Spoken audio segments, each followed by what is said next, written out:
Olá, seja bem-vinda a essa aula sobre relacionamento de irmãos. Eu tenho certeza que se você está aqui é porque você está cansada de tantas brigas, você está cansada de ser mediadora todo o tempo ou de perceber tantos ciúmes entre os seus filhos.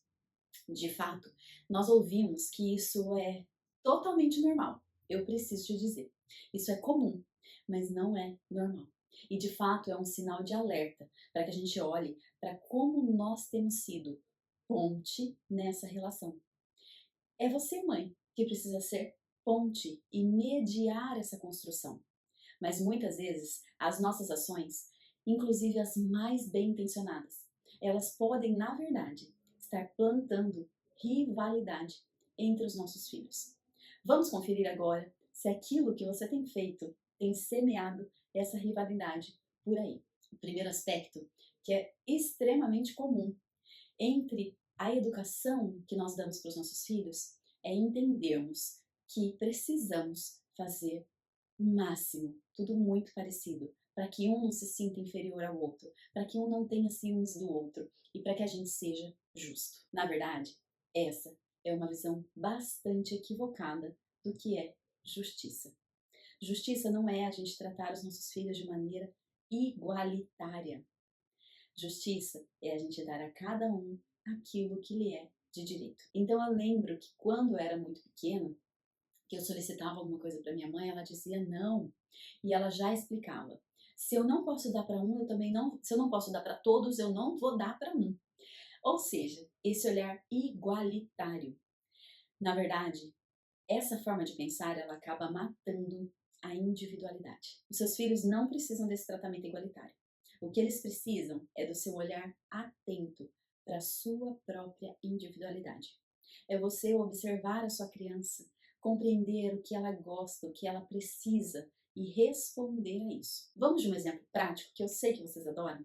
Recentemente a Elo retomou as aulas e os lápis de cor estavam muito pequenos. Eu fiz a troca dos lápis do estojo dela para que ela comece o semestre com novos lápis. E a Isis imediatamente me questionou por que ela não tinha lápis. E eu expliquei. Só ela, a Elo, quem usa estojo, porque ela está no primeiro ano. A Isis Infantil 3 é material de uso coletivo, então ela não precisava levar novos lápis para a escola, porque o que já tinha lá era o suficiente. Eu expliquei ao passo que a levei a entender que a irmã tinha aquela necessidade naquele momento e ela precisava se alegrar, porque a irmã tinha ganhado lápis novos. Problema resolvido. Não tivemos choro e nem confusão, porque de fato essa minha postura é assim sempre. Eu entendo que elas precisam dessa individualidade, inclusive na minha forma de tratamento. Há algum tempo, uma amiga me questionou e ela disse que ela estava muito angustiada porque ela tem gêmeos. E aí ela não conseguia dar o mesmo tanto de atenção exata para cada um. Eu falei, mas não tem como conseguir, não tem como a gente cronometrar isso. Aí ela diz, às vezes um tá precisando tanto de colo e o outro, sabe, termina o dia. Eu falei, tá, mas aquele outro que terminou o dia, ele estava solicitando colo? Ela falou, não, muitas vezes não, mas quem sofre sou eu. Eu falei, então, porque você não está olhando a individualidade de cada um. Em alguns momentos, um filho nosso vai demandar muito mais do que o outro. E a gente vai se dispor em relação a isso, mas não quer dizer que o outro não vai estar sendo visto. Que o outro não vai estar sendo cuidado de outra maneira, inclusive. Olhar para a individualidade dos nossos filhos é entender que eles são diferentes e que a nossa maneira de educá-los precisa também corresponder a essas diferenças. Isso elimina 50% da sua culpa aí. Ou aumenta, se você estiver pensando que, meu Deus, eu tento fazer tudo igual para todos. Lembre-se, a igualdade mata essa individualidade. Você não precisa e não deve agir assim. Haja com justiça. Justiça é dar a cada um aquilo que lhe é direito. Outra maneira que nós acabamos alimentando essa rivalidade entre nossos filhos, a gente já sabe e já conhece bem essa. Mas eu aposto que aí na sua prática, no meio da correria, você usa. Você usa essa estratégia até para motivar o outro. Mas deixa eu te dizer, isso é extremamente contraproducente. Do que eu estou falando? Eu estou falando da comparação. A gente tem uma frase que a comparação é o ladrão da felicidade. E de fato aqui a comparação, ela vai ser um campo fértil para que os seus filhos sintam algo que eu tenho certeza que você não deseja. Inveja. Não compare os seus filhos. Não os compare. Não os compare nem entre eles, nem ele com outra pessoa. Olhe para o seu filho como ele é. Corrija aquilo que deve ser corrigido nele. Valide aquilo que deve ser validado nele. O compare com ele mesmo. Nunca, jamais, com o outro. Segundo aspecto, vai acontecer uma festa de aniversário. Ai, ou o irmão caçula vai nascer. E a gente fica com dó, com pena. Ai, porque a atenção vai estar tão voltada para o outro. Entenda uma coisa. E isso aqui muda completamente o jogo. Ter filhos é uma bênção. E dar ao outro, ao seu filho, irmãos, é uma bênção maior ainda. Ele não está perdendo nada em receber um novo irmão. Ele não está perdendo em nada em se alegrar pelo aniversário do irmão mais velho. Isso precisa ser trabalhado primeiro em você. Porque essa escassez, essa percepção de que vai faltar ao outro, vem de você. Então você precisa primeiro trabalhar esse aspecto internamente, porque uma vez isso estando claro e bem estabelecido em você, os seus filhos sentem. Então, leve os seus filhos a se alegrar pelo outro. Dê uma previsibilidade. O irmãozinho vai nascer, vai contando como isso vai ser, mas não tenha pena. Não pense, ai, tadinho, vai ficar com tão menos tempo comigo. Não. Ou, ai, tadinho, o irmão vai ganhar tanto presente, deixa eu comprar um presente para ele também. Não. É aniversário do irmão. É nascimento do irmão. Os holofotes estarão nos irmãos mesmo. E a gente se alegra com isso. Você também vai ter seu aniversário, vai ser muito legal. Olha só, o seu irmão vai ganhar tanto presente. Você não acha que ele vai ficar muito feliz? Se alegre com ele. Aqui em casa, a gente se alegra pelo outro. Isso vai sendo ensinado e vai sendo moldado no caráter aí dos seus filhos. Haja com justiça. Esqueça a igualdade. Não compare. Correção. Quando eu escuto relatos em atendimento ou quando eu converso com vocês, a maior parte de vocês está educando. Na verdade, nem é essa frase. Vocês não estão educando. Vocês estão apagando incêndio. Vocês estão agindo só na hora do mau comportamento ou vocês estão agindo só na hora da briga, corrigindo ali a briga. Nós não educamos assim. Nós educamos com intencionalidade. A educação ela é construída.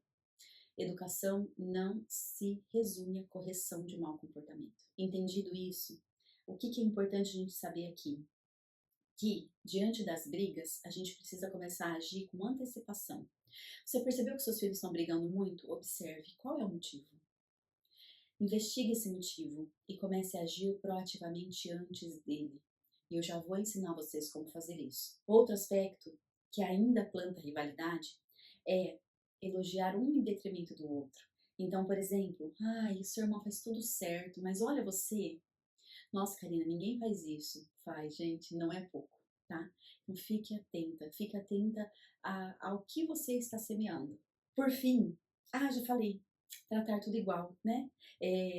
Apagando a individualidade. Essa aqui é a fonte de outras posturas que nós temos que plantam essa rivalidade, né? Se você quer que seus filhos se amem, na verdade, você precisa urgentemente parar de compará-los.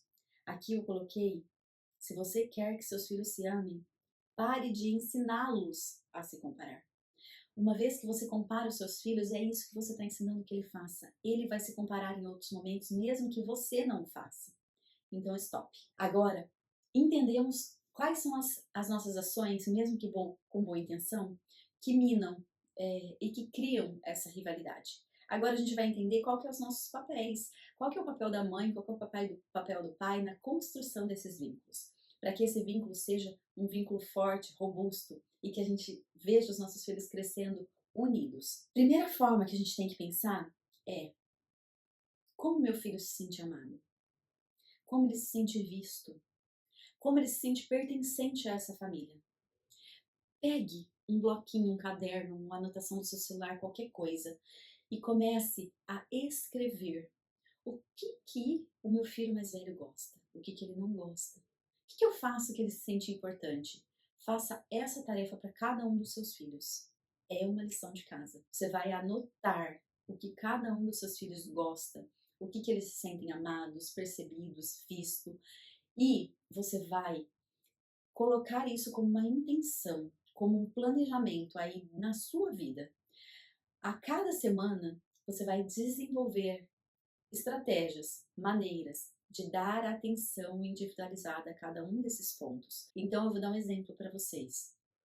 A Isis gosta muito de cozinhar comigo. Vez ou outra, eu a trago para a cozinha, para esse momento. A Elo também gosta de cozinhar, ela adora. Só que a Elo, ela se percebe amada quando, por exemplo, ontem eu passei pelo semáforo e estavam vendendo biju. Elo ama biju. Eu comprei biju e levei para ela. O sorriso dela, a Isis não liga tanto para aquilo que eu compro e levo. A Elo se importa mais. A linguagem do amor dela envolve isso. Então eu estou atenta e eu vou correspondendo. Eu consigo fazer tudo para todas, sempre o tempo inteiro? É claro que não. Ninguém vai conseguir. Mas se você tem esse olhar intencional, você vai agindo com intencionalidade no seu dia a dia e trazendo oportunidades. Aqui é importante você colocar no papel para te trazer essa clareza, certo? Agora, quando cada filho se sente único, ele deixa de ver o irmão como um concorrente. Ele deixa de ver o irmão como alguém que está querendo tomar o lugar dele. E o ciúme, gente, deixa de acontecer. Eu tenho 3 filhas, acabei de receber, né, a terceira. E quando me perguntam, as meninas estão com muitos ciúmes da Tereza? Elas não têm, de verdade. Elas não têm ciúmes, diferente do que aconteceu quando eu recebi a Isis. A Elo teve sim muitos ciúmes, porque eu não soube conduzir aquela relação. Que bom que a gente evolui, que a gente para e que a gente medita sobre aspectos importantes. Que bom que você está aqui, fazendo o mesmo que eu já fiz anteriormente. Você vai ver que colocando esses passos que eu estou colocando aqui, aí, em prática na sua casa, as coisas vão mudar e eu vou receber. E eu quero que você faça isso, que você me mande um testemunho de como as coisas por aí se transformaram, combinado? Há pouco eu falei para vocês também sobre o como a gente precisa agir proativamente na educação dos nossos filhos com intencionalidade e que isso não se faz só corrigindo brigas.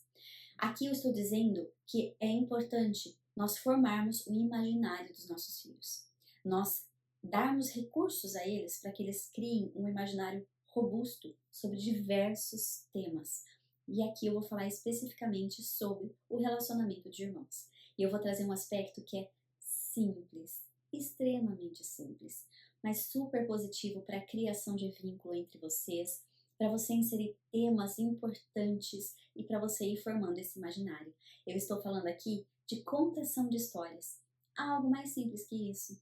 Você tem livros aí? Ótimo. Utilize bons livros. Karina, não tenho livro nenhum.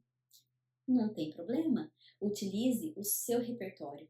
Conte histórias até que você possa adquirir bons livros, porque eles são importantes. Aqui eu trouxe sobre como a gente pode moldar o imaginário dos nossos filhos em relação ao relacionamento de irmãos. Tem um poema de Olavo Bilac, inclusive esse é um livro de poesia de Olavo Bilac que eu gosto bastante, e que tem um poema que fala sobre a boneca. São 2 meninas brigando por uma boneca e cada uma puxa de um lado, a boneca se arrebenta e elas ficam sem a boneca. Eu sempre trago essa história para as meninas, repetidamente, tá? As crianças necessitam que a gente ensine, até que elas estejam prontas a aprender. Então, vai trazendo boas histórias que construam esse imaginário. Tem o Gigante Egoísta, que é uma história linda e que é muito pertinente a essa relação de irmãos. E aqui eu trouxe também uma história que você não precisa nem de livro. É só você ter esse repertório. Aqui eu quero trazer uma história bíblica, que é de Moisés, Arão e Miriam. 3 irmãos. Moisés, ele foi chamado por Deus, né, para ser líder, para libertar o povo. Mas o Moisés tinha medo de falar. Então, ele chama Arão para ser a sua voz. Arão, ele ocupa esse espaço de voz do Moisés. Ele o ajuda, ele encaminha o irmão. Miriam é a irmã mais velha. Ela que foi aquela que construiu junto com a mãe Joquebede o cesto que Moisés foi colocado para que ele escapasse do faraó. A Miriam foi aquela que seguiu Moisés com os olhos até saber que ele estava aos braços da princesa, foi aquela que intermediou e trouxe Joquebede para ser a ama de leite dele. Miriam também teve esse poder de cuidado, de proteção. Cada um teve o seu papel, mas todos estavam voltados para uma mesma missão. Olhe para a relação dos seus filhos assim. Eu tenho a minha maneira particular de olhar para os meus. A minha missão aqui nessa terra é educar as minhas filhas não apenas para este mundo. Essa é a minha missão. Eu quero que elas alcancem tudo que elas puderem alcançar aqui, mas se algo que elas almejam vai ao oposto do que Deus deseja para elas, eu não quero. Eu desejo sucesso nessa terra, mas de fato, o que eu almejo para elas é o céu. Então, todas, e o meu olhar para todas é que eu estou construindo dia após dia, tijolinho a tijolinho, essa base sólida para que o olhar delas esteja voltado para o lugar certo. Você pode trazer essa história para os seus filhos e colocar que, uau, filho, olha que legal, Moisés não tinha essa habilidade, mas Arão pôde ajudá-lo. Você viu como que Miriam protegeu? Ai, Miriam foi tão cuidadosa com ele, cuidou. Olha só, a criança, ela tá ouvindo e ela tá sendo vislumbrada pela maneira com que você conta a história, com que você conduz, e você tá plantando isso no coração dela. Aproveite, use e abuse de boas histórias, forge um bom imaginário, cuide do que seu filho escuta, vê, observe o ambiente em que ele está. Esse é o seu papel. Ai, Karina, mas a gente tem tantos papéis. Temos. E é justo que muito custe o que muito vale. Você pode olhar para todos esses papéis e achar que isso tudo é difícil demais.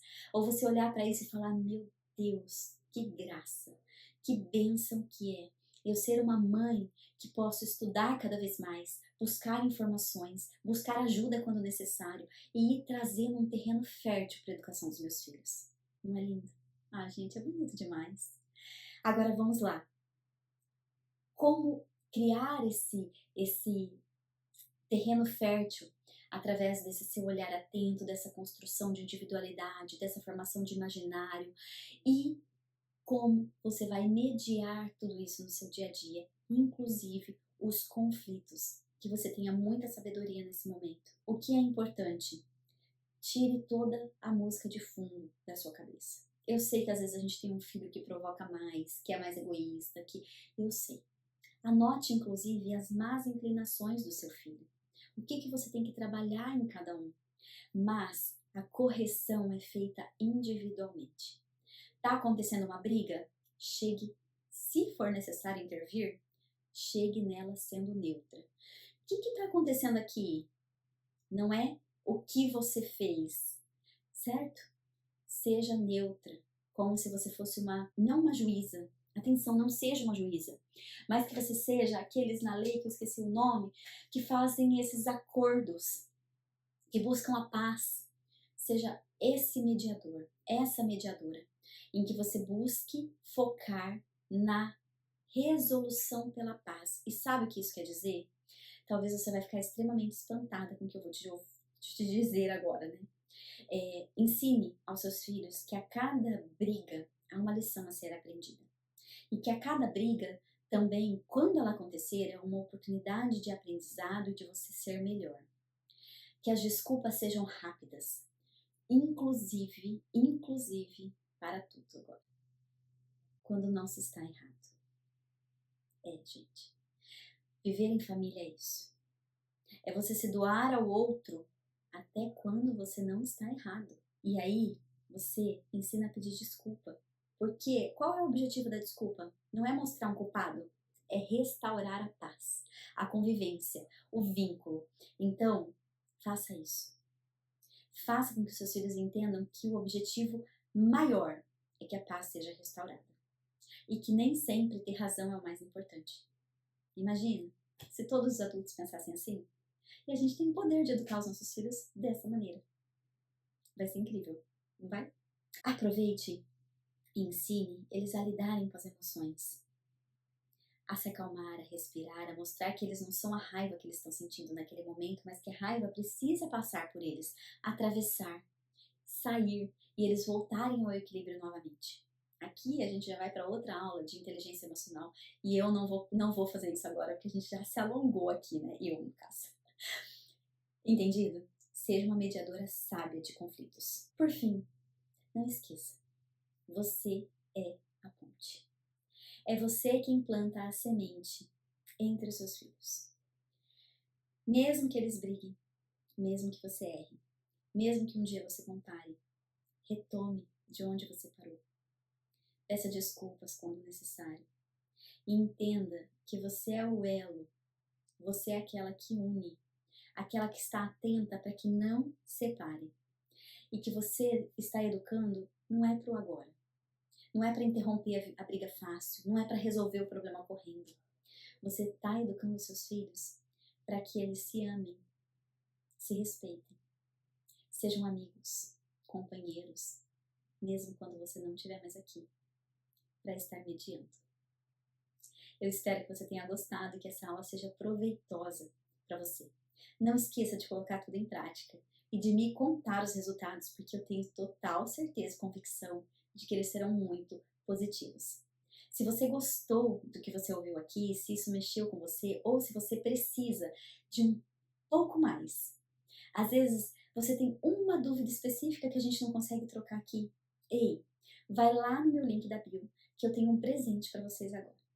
Todas vocês que assistirem essa aula, porque interagiram lá no Instagram, vocês vão ganhar o direito a uma pré-sessão comigo, individual. É isso, gente. Isso mesmo. Vocês vão chamar minha secretária lá pelo link da bio. Vocês vão falar assim, eu vim para o pré-atendimento com a Karina. Não vai ter custo nenhum. Não vai ter compromisso nenhum comigo. Você vai vir para esse pré-atendimento, você vai trazer sua dúvida, ou angústia, ou não, só quero conversar mesmo. Tudo bem. Nós faremos, não é uma sessão completa, não é uma hora e meia de conversa. Nós faremos 30, 40 minutos de conversa e eu tenho certeza que eu vou poder colaborar com você de alguma maneira e que esse encontro vai ser um encontro de ainda mais aprendizado. Se você se sentiu aí tocado e quer dar um passo a mais, marca lá com a Rosana, certo? Eu espero você para o nosso pré-atendimento, sem custo, sem compromisso. É um presente meu para vocês que interagiram e que estão sempre lá no Insta comigo. Um beijo.